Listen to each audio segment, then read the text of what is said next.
course, the big headline this morning: inflation, inflation, inflation. Prices in the United States increasing by the fastest pace since 1981 on the headline number, 8.5%. When you strip out food and energy, 6.5% on that CPI. Akiko, prices continuing to rise in this country. Yeah, it's interesting to see those the moves we saw on those bond yields you just highlighted, Brian. You know, when we saw that move on the back of this report, obviously the headline number, it is the fastest gain that we have seen since 1981. But it does feel like investors finding a little relief in the core number, obviously stripping out food and energy. And when you look at the number here, it is at 6.5%, but 0.3% gain month on month compared to the 0.5% you saw the previous month. And you have to wonder if, investors are looking at this saying, well, maybe those price increases, at least the rate of those increases, are starting to abate.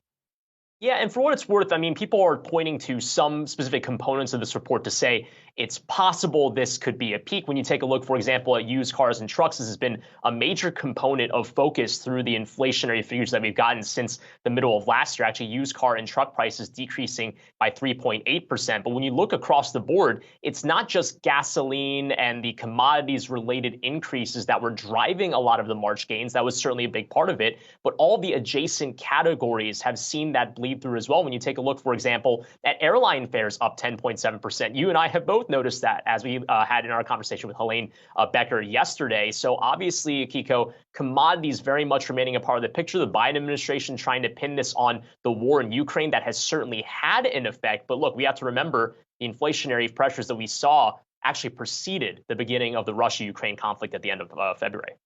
Yeah, and Brian, you just talked about ticket prices going up. Obviously, we've heard from airline executives, including Robin Hayes over at JetBlue, talking about having to cut back on some of those routes because of the high fuel prices. But if you look at gas prices right now, things have started to come down. I was just looking at the numbers out of AAA today. The national average for regular gas is $4.09 a gallon. You compare that to $4.32.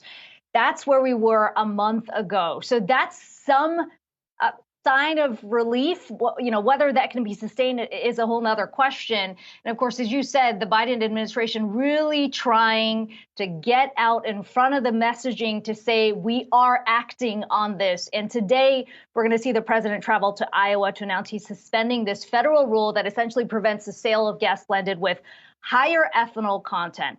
Average is about 10%. The president is saying that it can go to 15% this summer. That's typically a time when that type of blend is not allowed, quite simply because it's a dirtier fuel. It means more emissions, more smog. But the president saying that this move will enable gas prices to come down. The White House is saying about 10 cents a gallon.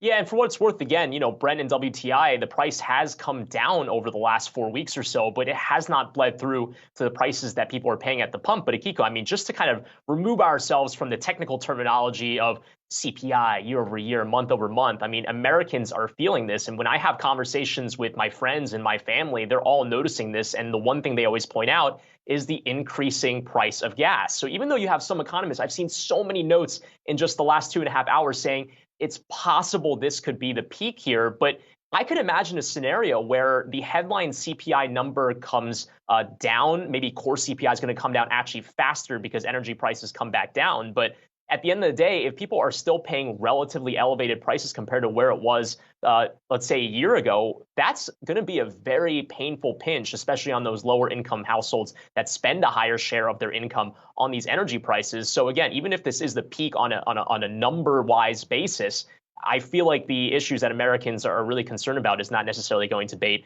immediately at that point in time.